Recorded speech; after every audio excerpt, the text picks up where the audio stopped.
Mending kita capek waktu kecil ketimbang kita capek mendidik anak ketika dewasa. Betul. Watch up the dude. Karena bagaimanapun juga kan orang tua itu harus selalu hadir ketika anak itu membutuhkan.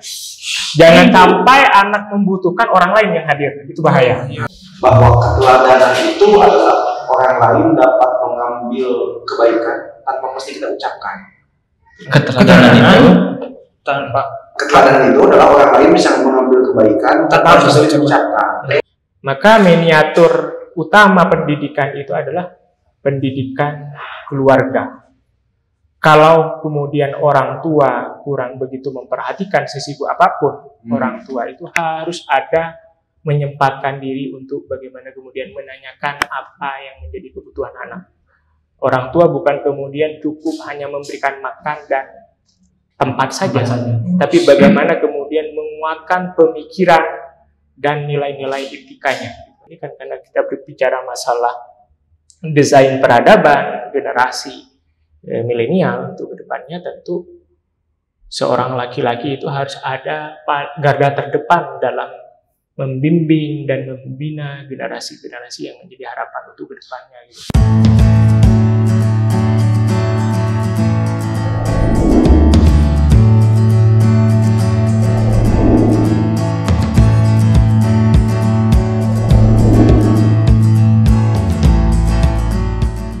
Bismillahirrahmanirrahim. Assalamualaikum warahmatullahi wabarakatuh. Assalamualaikum warahmatullahi wabarakatuh. Berjumpa lagi bersama saya Rizky Pojmarojan dan saya Muhammad Fadil Al-Rabdan di channel kesayangan kita semua, channel Babak Milenial, channel yang membahas tentang semua hal-hal yang khususnya berhubungan tentang bapak dan keluarga Peggy. Betul. Tak lupa slogan kita, idola keluarga, keluarga idola, idola keluarga. Ya, mantap. Baik. Obrolan kita kali ini tidak seperti biasanya. Yes, suasana baru. Jadi bukan kedatangan tamu, tapi kita yang datangkan. menamu. Kita yang menamu ya.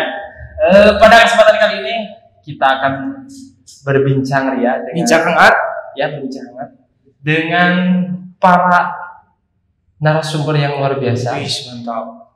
Pemain muda. Timnas pemain muda.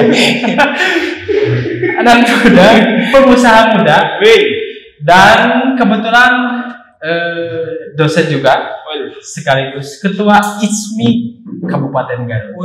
Sebagai terkenalkan ISMI muda. Calon ISMI. Siap, kita perkenalkan dulu Pak Rizky Adi sebagai ketua ISMI muda dan dosen Saina Muda Garut. Gimana Pak? Sehat Pak? Alhamdulillah. Beliau yang tadi sudah disebutkan, ya paket komplit Peggy. Paket komplit. Artinya muda. Dosen. Nah, kira-kira idaman mertua. Idaman mertua. Anak istri sehat Pak? Alhamdulillah sehat walafiat semuanya. Selain dari aktivitas dosen Pak, kira-kira aktivitas yang lain yang bisa sharing ke Bapak milenial, kira-kira apa saja Pak?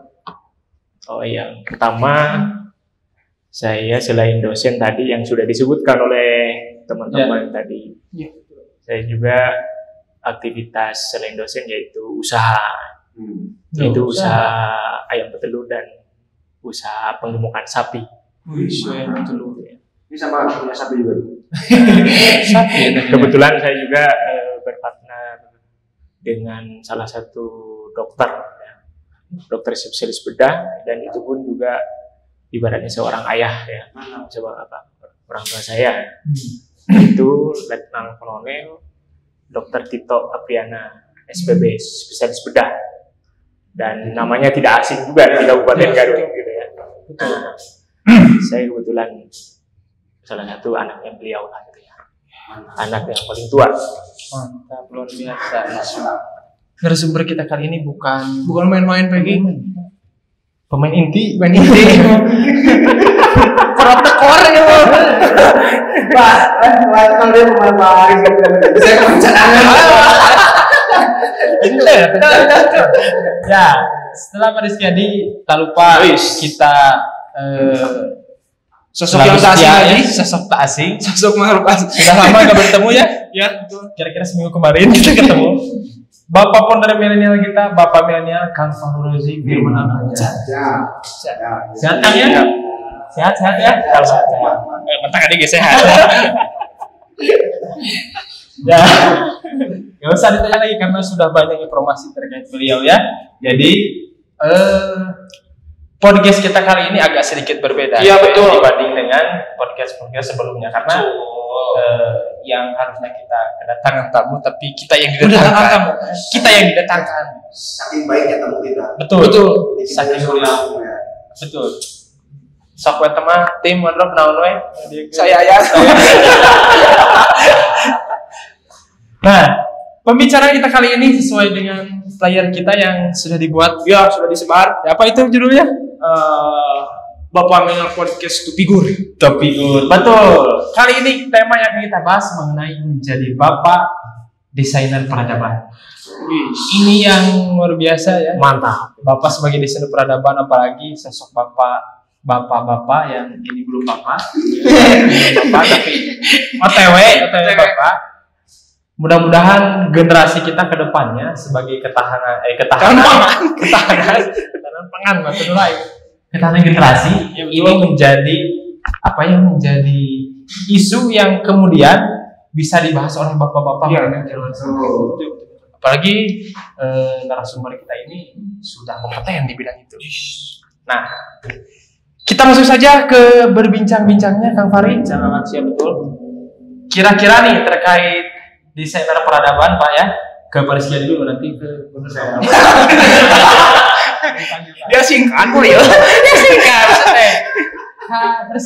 Step by step. Tamu dulu, siap. Balik tamu itu. Nah, kira-kira untuk menjadi bagaimana sih menjadi menjadi sosok bapak yang teladan di rumah gitu.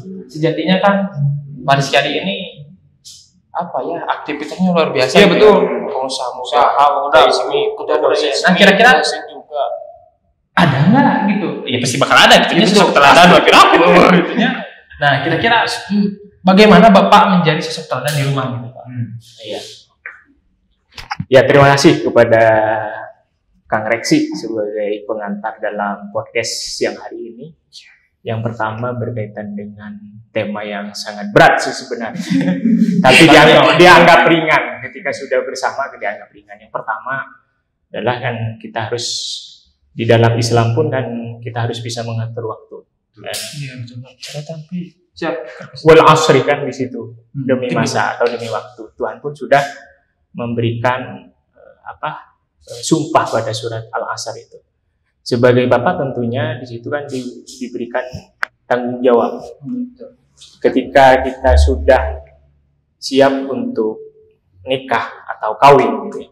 Qabil tu nikah wa tazwijaha, maka beban tanggung jawab semuanya itu ada pada laki-laki. Maka di dalam Al-Qur'an pun juga ditegaskan ar-rijalu qawwamuna 'alan nisa. Nah, bahwa seorang laki-laki itu adalah sebagai pemimpin dari seorang perempuan di dalam rumah tangga. Pemimpin seorang perempuan. Nah, selain pemimpin perempuan atau istri, tentu di situ kan tidak hanya berdua terus kan? Ya, betul. Maka di situ ada keturunan, zuriyah gitu kan, keturunan. Maka peran seorang bapak itu sangat penting karena di situ sebagai pemimpin, maka di situ harus bisa meneladani baik itu kepada istri maupun kepada keturunan kita. Ya. Karena pada saat ini kita berbicara tentang desain peradaban, gitu ya.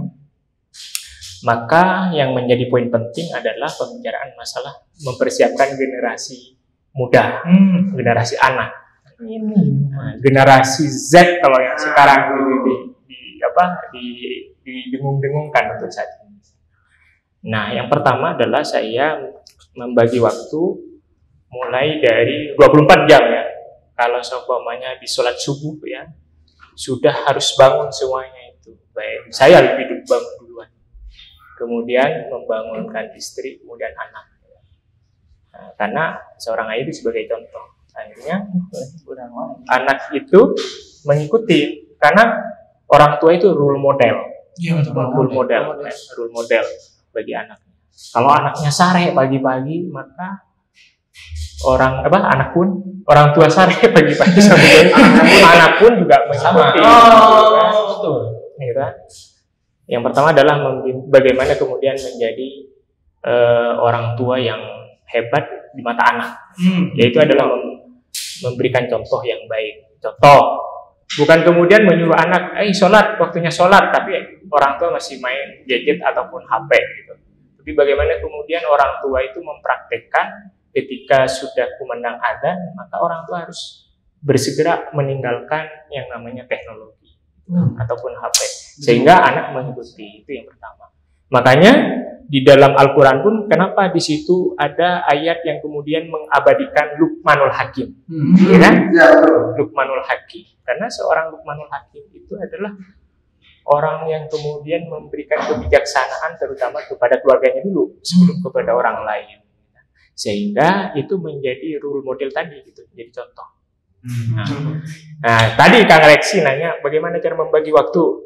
Sekarang saya dosen, kemudian di ICIMI Muda, kemudian ngurus usaha itu tadi. Ya itu tadi kita membuat schedule waktu.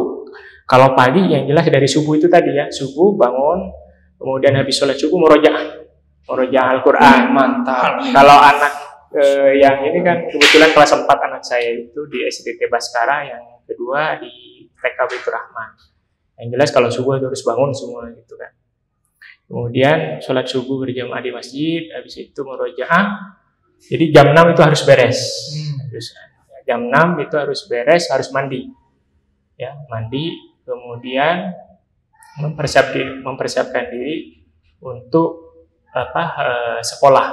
Kalau saya itu menyediakan makan. Yang masak itu adalah saya. Masak. Kalau saya itu masak ya. Karena saya backgroundnya pesantren, ya karena saya juga dididik oleh orang tua itu bagaimana mulai kecil saya mandiri. Karena kebetulan saya wa ma'fir lahu, orang tua saya wa ma'fir lahum ya. Allahumma fir lahum, karena orang tua saya yang laki sama yang perempuan sudah meninggal. Saya ditinggalkan oleh orang tua yang laki itu ketika umur 5 tahun.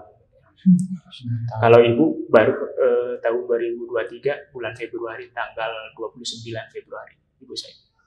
Nah, saya belajar mandiri di situ karena saya diajarkan oleh orang tua saya nggak berpendidikan, tapi sangat ketat berkaitan dengan masalah sholat ya.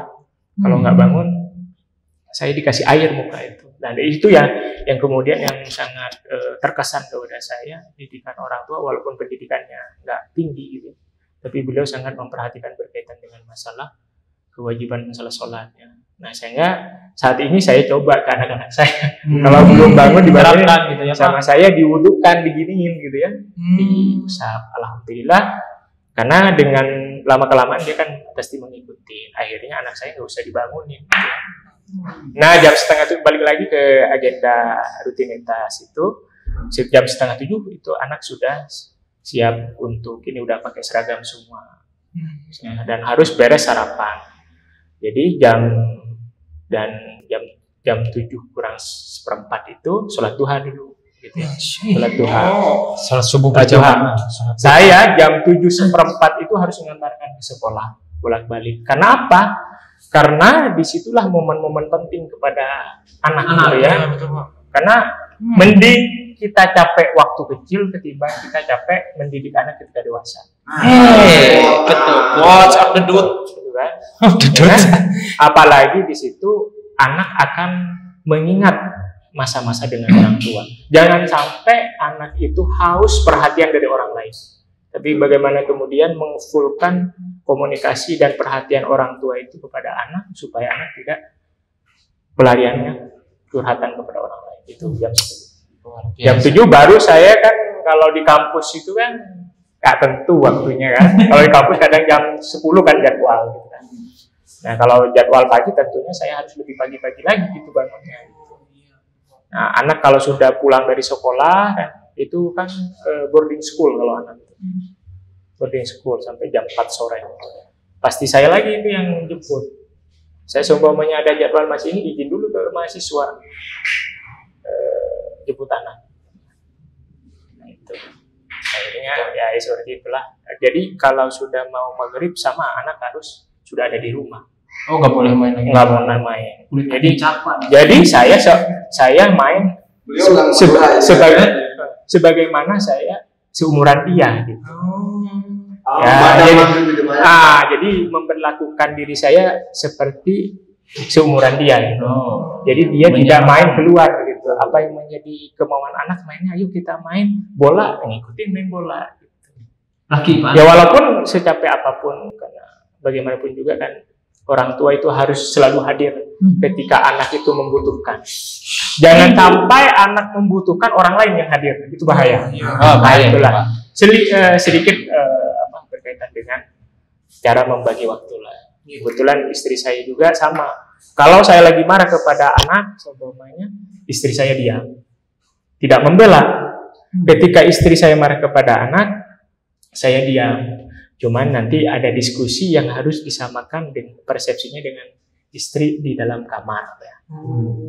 Jangan dalam kamar itu bukan hal lain ya. Tetapi mendiskusikan supaya apa yang jadi kemarahan tadi yang disampaikan kepada anak, seumpamanya terlalu keras, seumpamanya memarahinya gitu ya. Jadi saya negurnya di dalam kamar kepada istri, bukan kemudian di depan anak. Jadi kalau kita negur di depan anak seolah-olah membela anak, gitu. Nggak boleh itu. Nanti akhirnya anak itu jadi manja. Itu sedikit Siap, terima kasih Pak. Gitu. Luar biasa nih. Istilah tadi keteladanan bagi anak. Ada buku yang pernah saya baca, nanti akan disambung oleh Kang Parroji. Father Man, Pak. Father is hero. Jadi ayah datang di saat waktu yang tepat.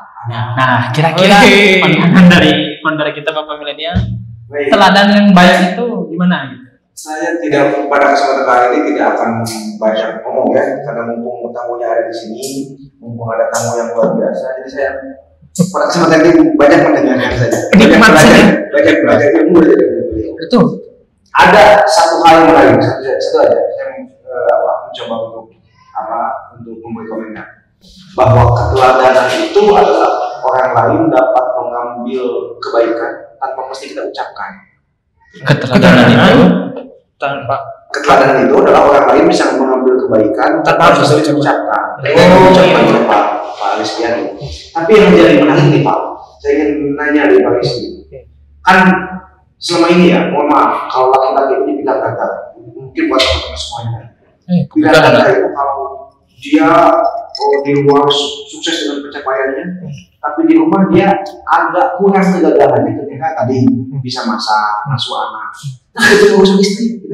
Banyak bapak-bapak muda yang menganggap bahwa pekerjaan seperti itu kan pekerjaan istri. Tapi kan secara Islam dari Pak Rizky menyampaikan panjang lebar, terus kemudian rutinitas Pak Rizky pun mengarah ke sana. Nah, saya ingin elaborasi sebenarnya. Kira-kira menurut Pak Rizky, bagaimana sih supaya caranya mengubah persepsi itu dari kalangan para bapak-bapak milenial bahwa masak itu pun bukan aib loh, itu adalah sebuah dalam rangka membantu istri. Ngajak main anak itu bukan tanda kelemahan loh, kan? Jadi gimana Pak? Ya, ini sebenarnya pertanyaannya ajib banget. Cadar. Ya. Apalagi kalau sekarang gitu ya, saya mencoba untuk menjawab apa yang ditanyakan oleh Pak Fahrul Razi berkaitan dengan masalah masak, apa yang menjadi gengsi gitu kan, ya kan? Karena itu kan sudah menjadi tanggung jawab seorang laki-laki gitu kan. Pada zaman Rasulullah SAW itu istri itu kan ada 3 cuman, ya kan? Yang pertama adalah melayani, kemudian yang kedua adalah menghubungkan. Bukan menghubungkan. Kalau di Indonesia kan seorang istri itu kan dijadikan objek. Betul. Dijadikan objek. Nyusuh atau pakai bahasa Indonesia lah, biarin nyuci urusan betul. Kemudian masak urusan istri. Beres rumah urusan istri. Kemudian kasur pun kan istri juga. Terus laki-laki apa? Cuman hanya cari duit? Enggak, gitu ya. Jadi persepsi itu harus dirubah. Karena seorang istri itu cukup hanya di kasur saja, Nah, hanya melayani saja, Di kasur. melayani yang seorang apa? Yang dibayangkan di kasur itu diskusi, bukan fantasi. ya diskusi. Ini kalau ini fantasi. Ya, ya kan? Melayani dengan baik. Betul. Melayani dengan baik kepada suami kan begitu. Jadi yang tanggung jawab sebenarnya mulai dari ngasuh anak sebenarnya adalah tanggung jawab suami. Tapi karena di Indonesia menjadi budaya, nah itu menjadi sebuah pembenaran. Betul. Menjadi sebuah pembenaran. Sehingga seorang istri itu selalu menjadi objek poin kedua gitu kan. Poin kedua, artinya selalu menjadi objek sasaran. Gitu. Apa-apa istri, kenapa anaknya begini? Padahal kemudian apa sih tanggung jawab? Cuman hanya cari uang saja seorang laki-laki, tidak. Gitu kan. Makanya di dalam sebuah keluarga itu harus ada kerjasama. Istri itu bagaimana kemudian al-madrasatul ula itu kan fi bait gitu, di rumah. Ya, madrasah paling utama itu kan di rumah. Salah satu yang menjadi gurunya kan terutama kepala sekolahnya kan seorang ayah. Kemudian yang jadi gurunya seorang ibu gitu. Nah, kita kembali lagi pada konteks awal bahwa ar-rijalu qawwamun 'ala nisa wa dzurriyyatihi kan begitu kan. Jadi maka seorang laki-laki itu harus bisa mengakomodir semuanya. Seorang perempuan itu bisa semuanya ada istri yang menjadi guru semua, hanya membantu saja. Bukan kewajiban seorang istri itu ya. Ya, mencari nafkah itu bukan kemudian menjadi kewajiban istri, tapi kewajiban seorang suami. Terus semuanya nanti ada gengsi-gengsian. Nah, itu apa? Kalau kemudian kita berpedoman kepada rasa gengsi, ya. Maka itulah yang kemudian menjadi kehancuran kan begitu kan? Jadi pembenaran ya. Jadi pembenaran kan, jadi pembenaran kan gitu. Jadi pembenaran. Ketika jadi pembenaran dan itu pun sudah merambat kepada orang lain, pembenaran itu menjadi nanti akan masuk menjadi sebuah kewajiban seorang istri kan begitu. Tapi kalau orang yang memahami tanggung jawab sebenarnya laki-laki tanggung jawab seorang laki-laki di dalam rumah tangga tentu semuanya bisa menghandle gitu. Mulai dari ngasuh anak, mengarahkan ke pendidikan, kemudian mencari nafkahnya gitu ya. Istri cuman hanya cukup membimbing anak saja gitu. Kemudian menjaga harta suami kan begitu. Kemudian menjaga nama baik suami. Itu aja tanggung jawab seorang istri. Selain itu adalah tanggung jawab seorang laki-laki, seorang suami. Jadi pada intinya makanya di dalam ini kan karena kita berbicara masalah desain peradaban generasi milenial untuk kedepannya tentu seorang laki-laki itu harus ada garda terdepan dalam membimbing dan membina generasi-generasi yang menjadi harapan untuk kedepannya. Gitu. Kalau kemudian seorang laki-lakinya sudah memasrahkan sepenuhnya kepada ibu kan ada keterbatasan, ya, tidak struggle seperti laki-laki, ya, gitu, kan. Belum lagi mental dan fisik kan begitu. Ya. Kalau secara mental dan fisik kan lebih kuat laki-laki. Makanya seorang ayah itu selalu hadir ketika anak itu membutuhkan sesuatu yang kemudian menjadi harapan anak itu. Bukan kemudian memanjakan, sekali lagi, bukan kemudian memanjakan seorang anak, tetapi bagaimana kemudian mengarahkan anak untuk lebih kuat untuk menghadapi masa depan yang sekarang ini sudah tidak tanpa arah gitu kan, gitu ya. Nah, pada intinya seorang laki-laki harus ada di garda paling depan. Jadi garda paling terdepan itu untuk laki-laki. Ya. Garda paling depan. Ya. Tim pukul. Nah, tambahan lagi, tadi ada di dalam semua itu kan ada 3 pilar ya, ada 3 pilar dalam desain generasi peradaban ya. Tentu generasi milenial ya tentunya ya. Yang pertama adalah pendidikan keluarga. Ya. Berarti kan bagaimana kemudian orang tua itu mengarahkan anak-anaknya supaya tidak hanya sebatas memberi makan saja ya, tapi bagaimana kemudian menguatkan mental dan nilai-nilai etikanya kan gitu. Nilai-nilai etika yang sekarang sudah mulai luntur gitu. Nah, makanya yang kedua adalah rasa kenyamanan anak di rumah. Maka kalau orang barat mengatakan home sweet home kan gitu kan. Jadi anak itu merasa nyaman di keluarga. Kalau di dalam Islam itu baiti jannati, rumahku adalah surgaku. Bagaimana surga? Selalu nikmat gitu kan. Tidak ada rasa tidak nyaman kalau ketika di rumah. Sehingga tidak mencari pelarian ke orang lain gitu. Kalau merasa nyaman, insya Allah menjadi keluarga yang harmonis kan. Maka di dalam doa juga kan, Rabbana hab lana min azwajina wa dzurriyyatina qurrata a'yun. Jadi qurrata a'yun waj'alna lil muttaqina imama kan begitu. Itu adalah pendidikan kita. Maka miniatur utama pendidikan itu adalah pendidikan keluarga. Kalau kemudian orang tua kurang begitu memperhatikan sesibuk apapun, orang tua itu harus ada menyempatkan diri untuk bagaimana kemudian menanyakan apa yang menjadi kebutuhan anak. Orang tua bukan kemudian cukup hanya memberikan makan dan tempat saja, tapi bagaimana kemudian menguatkan pemikiran dan nilai-nilai etikanya. Makanya keadaban itu, maka kalau keadaban itu sudah mulai tidak diajarkan, bagaimana kemudian menjadi harapan kedepannya untuk menjadi baik kan gitu ya kan? Coba sekarang itu kan banyak yang anak-anak sedikit-sedikit bahasa-bahasa kebun binatang gitu kan? Padahal itu sudah makanya itu kan dari pendidikan keluarga dulu ya, pendidikan keluarga. Yang kedua adalah lingkungan kan gitu. Kemudian bagaimana Pak kalau kemudian dengan pendidikan sekolah? Pendidikan sekolah itu sebuah wadah ekspresi anak untuk menyalurkan profesinya gitu. Kemampuan anak itu di mana? Itu sebenarnya kalau persentase Pak Fahrul Razi dan teman-teman itu hanya support dari guru itu cuma hanya 30%. 30% itu di sekolah, 70% itu di rumah. Gitu kan? Kalau sudah di rumahnya kurang bagus, jangan harap.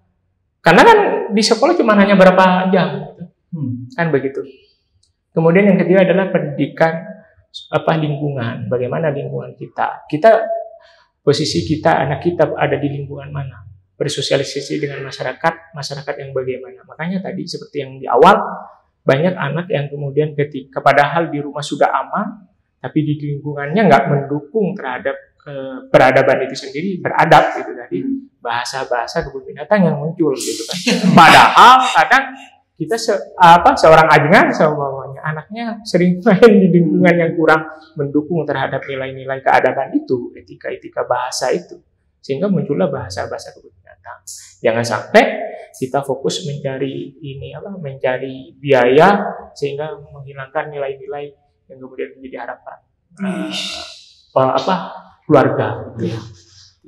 Makanya saya sesibuk apapun gitu menyempatkan diri untuk selalu hadir untuk mengantar anak, kemudian menanyakan kepada gurunya seperti itu. Luar biasa. Minum dulu. Siap, minum. Jadi gitu Mas Fahri. Sangat luar biasa. Apalagi kalau tadi berbicara etika ya, ini sebagai generasi untuk persiapan generasi ke depan ya barangkali apa?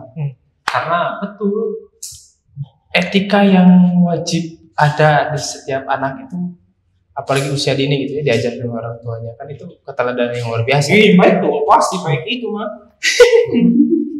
Nah, seperti tadi sudah disentil sebenarnya tadi terkait memikirkan anak bagaimana anak disekolahkannya di mana nih, pilih-pilih di mana, terus lingkungan yang mempengaruhinya bagaimana. Nah, ini pertanyaan kedua nih ya Pak, memikirkan anak dan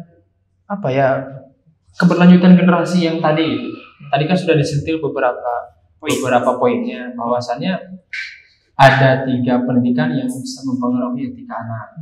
Nah, terkadang kan lingkungan ini yang sudah Bapak bicarakan tadi, keluarga sudah aman, sekolah insya Allah aman, kan? Tapi ketika di lingkungan tidak mendukung. Nah itu yang harus diberikan secara oleh orang tuanya itu bagaimana? Apakah harus disandarkan, dikerem? Kan mau mungkin gitu kan? Dan dulu juga saya pernah jadi santri Pak. Oh iya. Santri kilat. Iya.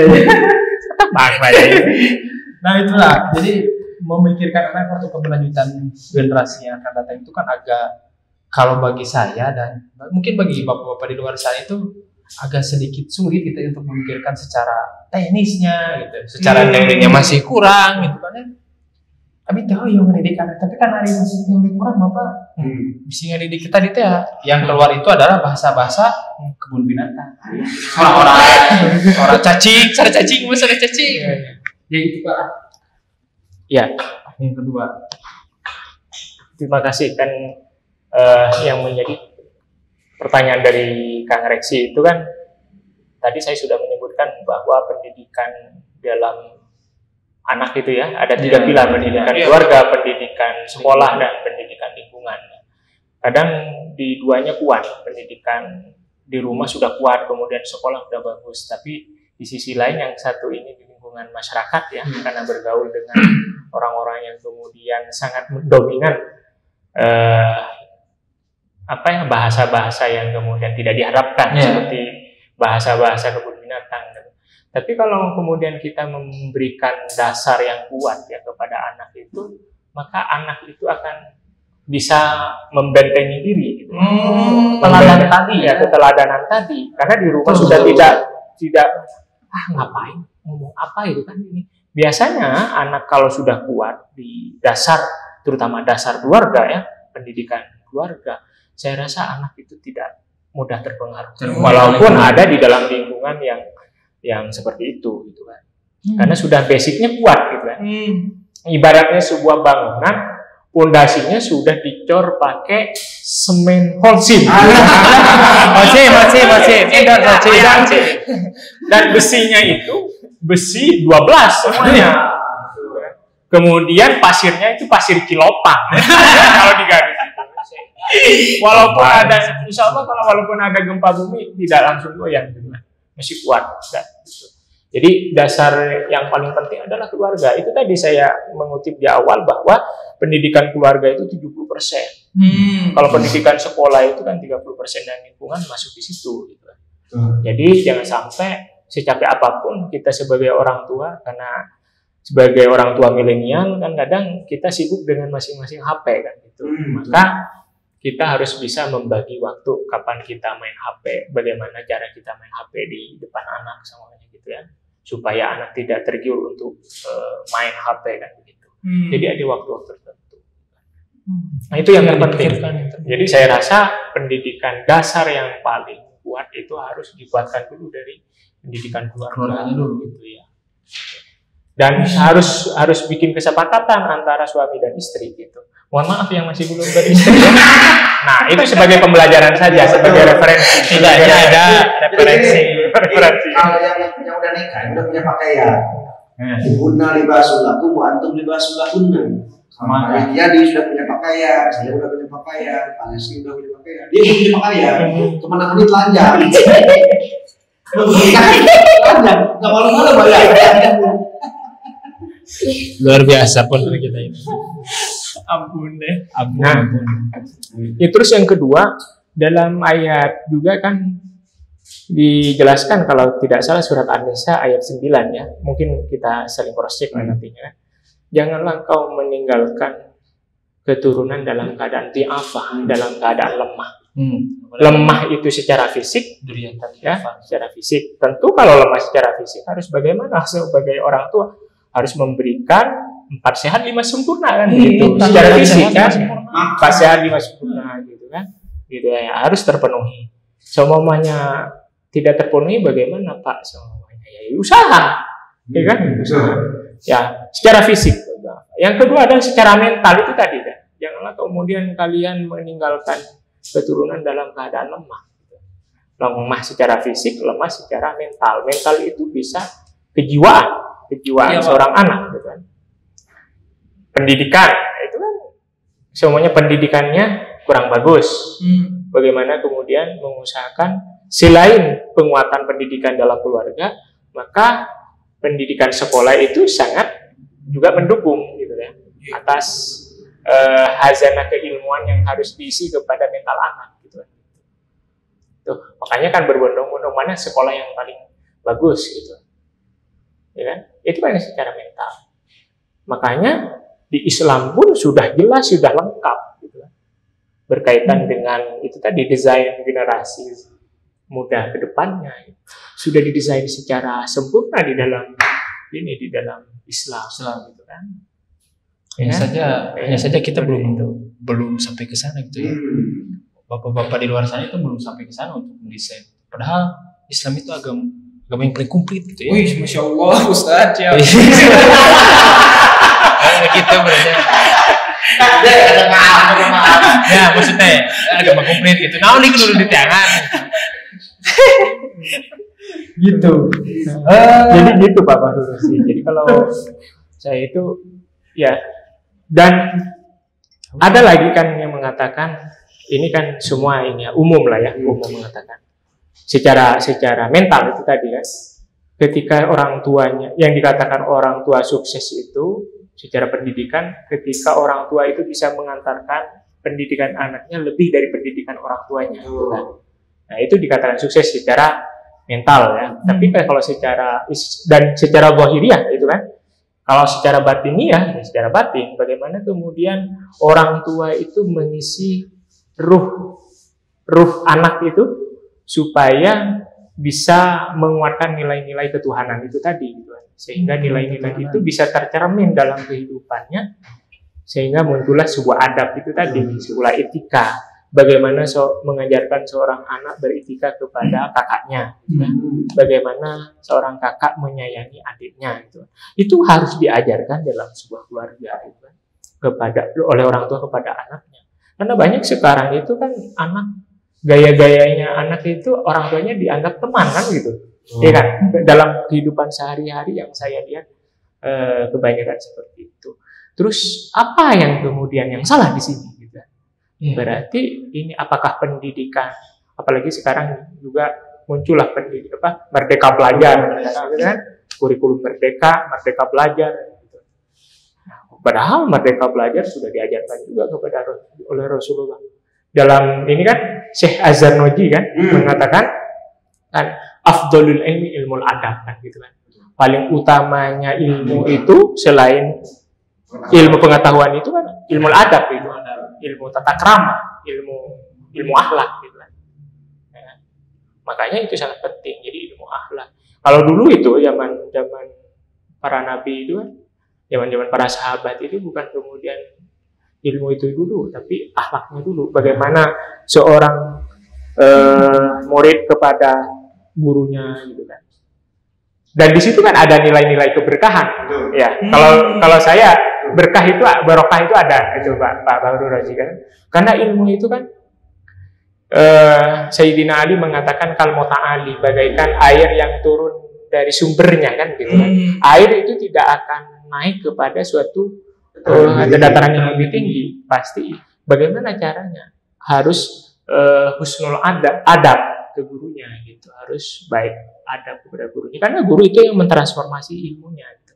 Kan kadang orang yang ada seorang murid ataupun seorang anak yang kemudian tidak pintar, tapi karena memuliakan akhlaknya, adabnya itu, tahu-tahu dia dimuliakan oleh masyarakat kan seperti itu. Kan ada ya, dia di pesantren nggak begitu muncul atau di kampus nggak begitu muncul.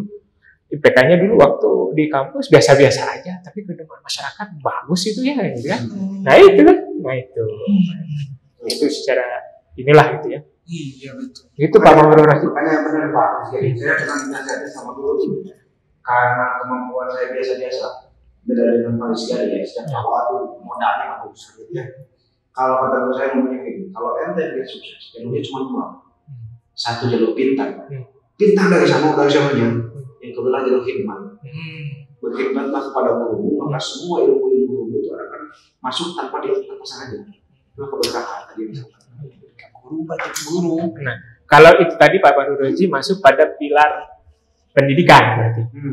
Berarti di sekolah, Iya. maupun di ruang-ruang muta'alim, ruang-ruang belajar gitu.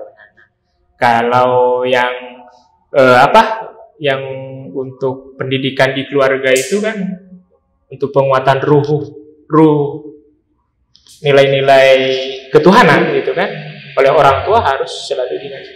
Yang mukadimah awal saya tadi menyampaikan bahwa bagaimana kemudian anak itu bisa mengenal sholatnya dulu gitu kan. Mengajar orang tua mengajarkan gitu kan. Karena itu akan selalu terbesit. Karena di dalam sholat pun itu kan lengkap gitu kan. Mulai dari dari iftitah sampai akhir kan begitu. Gitu ya. Masya Allah. Abim Brena Rosidio. Kembali lagi tadi apa yang dikatakan oleh Bapak Rizky terkait dengan keadaan keluarga. Terus kan tadi tidak mungkin sosok-sosok yang luar biasa yang ada di depan saya ini berjalan sendiri. Pasti ada sosok yang menemani, yaitu sosok istri ya. Sosok istri. Nah ini mah akan menjadi pertanyaan kaulah muda. Mewakili para tim-tim di Jadi suksesnya suami istri gitu. Tips and trick memilih pasangan yang sejalan dan akan bisa mendorong kita dan kalau kita ke arah yang kita inginkan atau lebih baik itu gimana gitu Pak? Baik itu Pak Eki, Pak Ustadz Aja dan Pak Rizky. Jadi ini tips and tricknya ya, bakal jadi namanya trending topik pertanyaan ya.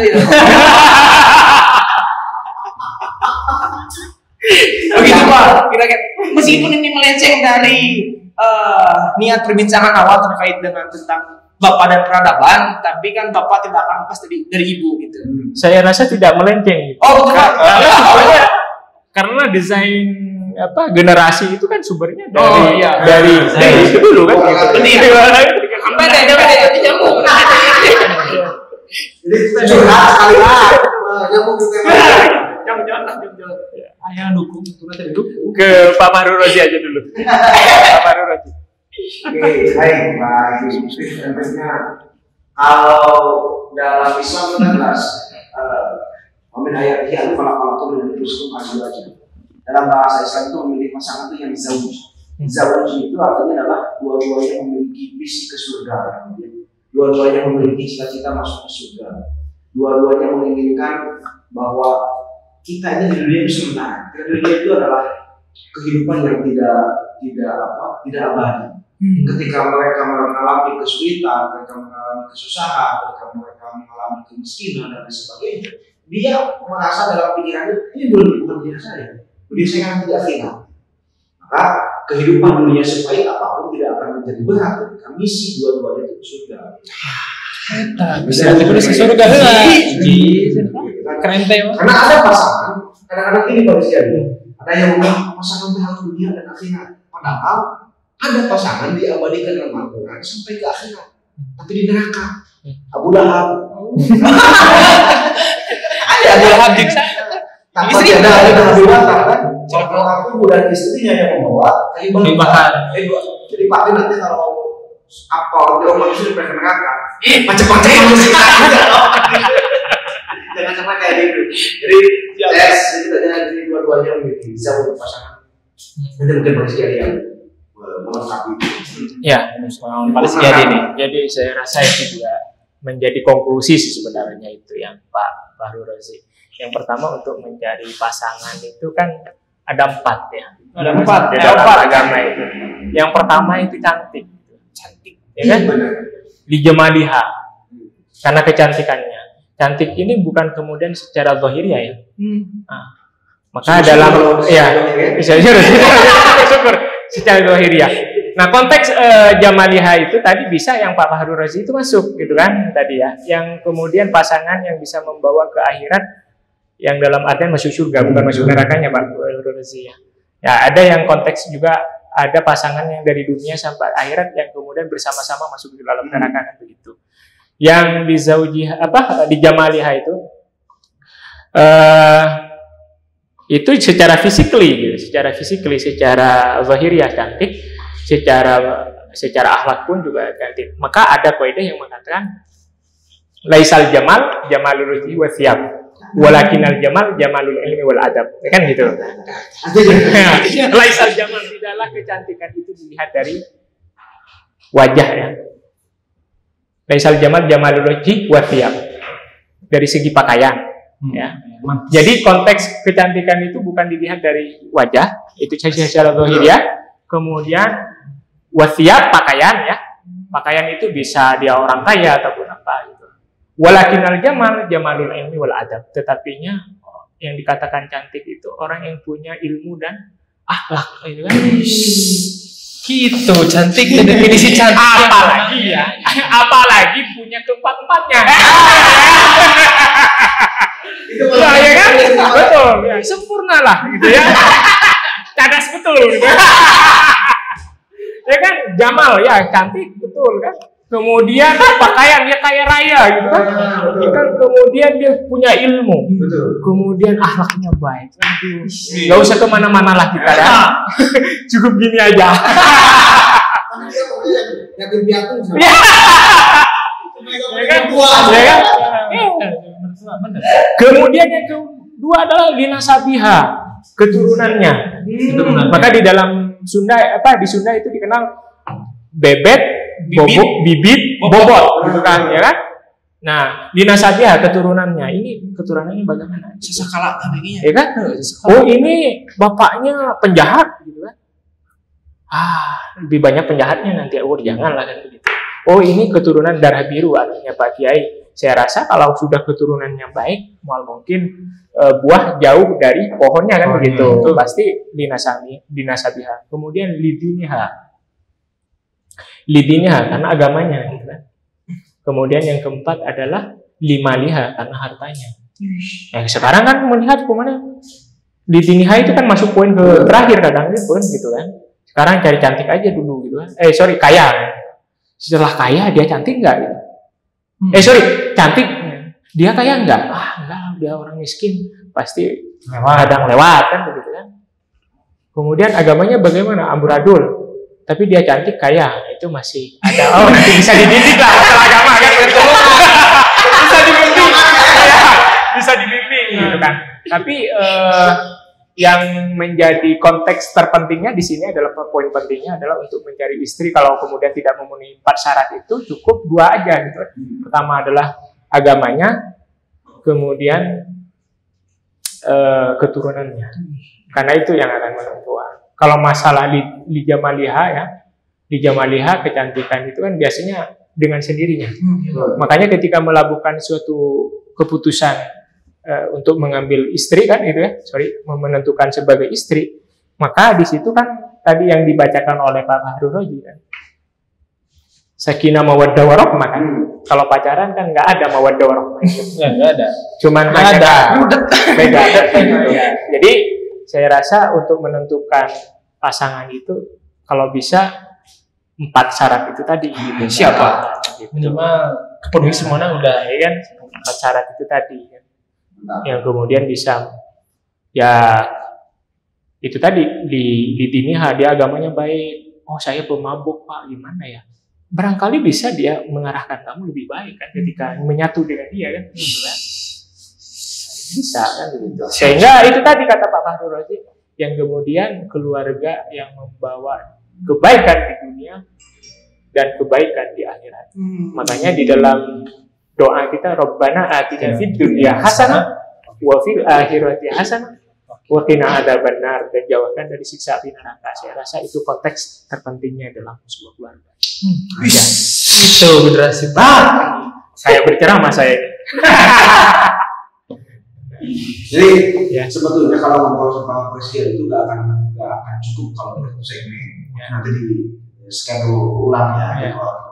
Karena kalau ngobrol sama presiden itu sama seperti ngobrol dengan tukang akut ya, tukang jahit. Gak pernah kehabisan bahan. Tukang ngapot. Tukang ngapot gak pernah kehabisan bahan. Kehabisan bolang. Ya. Ini sampai jam berapa ini? Berapa lagi? Oh, 5 menit lagi. Siap. Jadi gitu, gengs. Saking asik ya dengan jalan apa ya. Benar. Rasanya Jadi obrolan kita selama 45 menit yang tadi itu semuanya adalah daging sapi.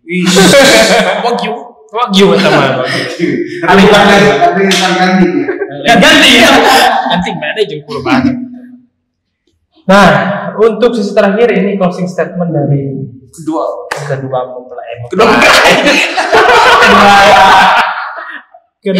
narsum. Ya, closing statement. Baik. Dari saya dulu ya.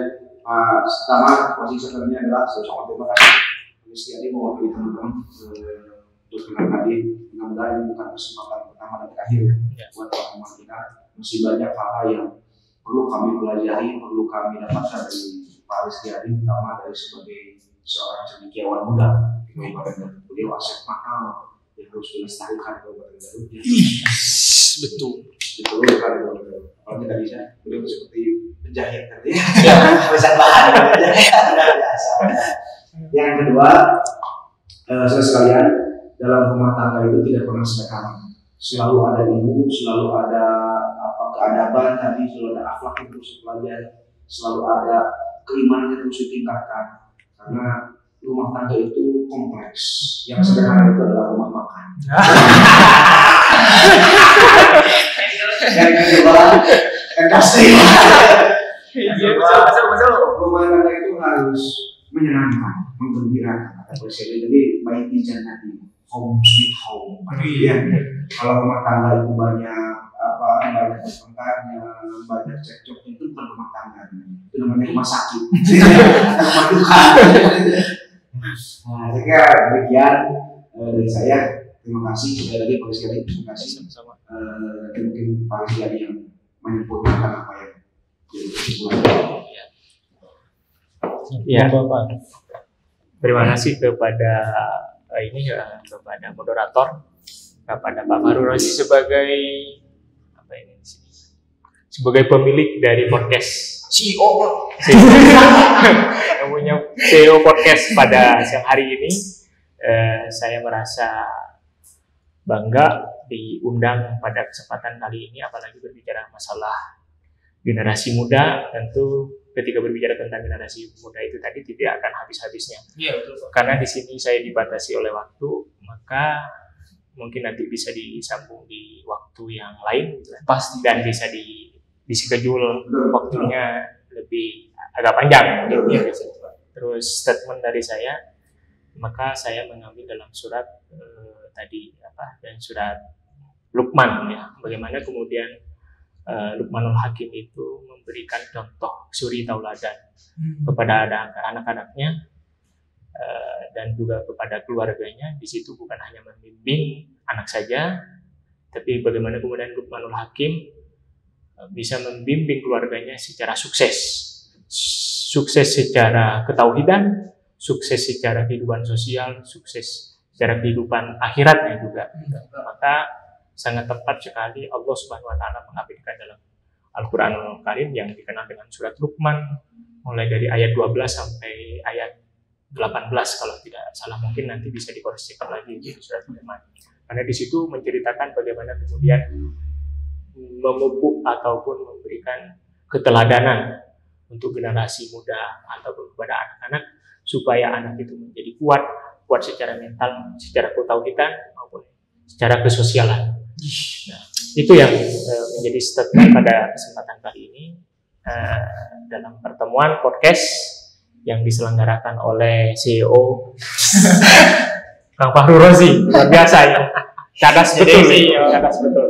Dan terima kasih kepada kru yang hadir pada kesempatan kali ini. Kita disambung silaturahim untuk waktu-waktu berikutnya. Terima kasih. Kurang lebihnya saya mohon maaf. Nasrum minallah wa fathun qarib. Billahi taufiq wal hidayah. Wassalamualaikum warahmatullahi wabarakatuh.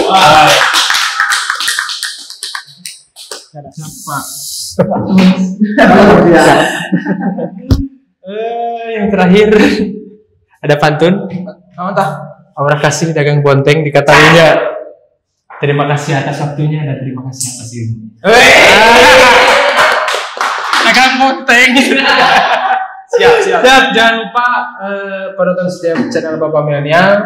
Kita berjumpa lagi di lain waktu. Jangan lupa subscribe, like, komen, and share, dan jangan lupa aktifkan loncengnya supaya setiap kali upload video yang terbaru akan ada notifikasi di layar HP atau TV Anda. Ya, tuh, silakan cari.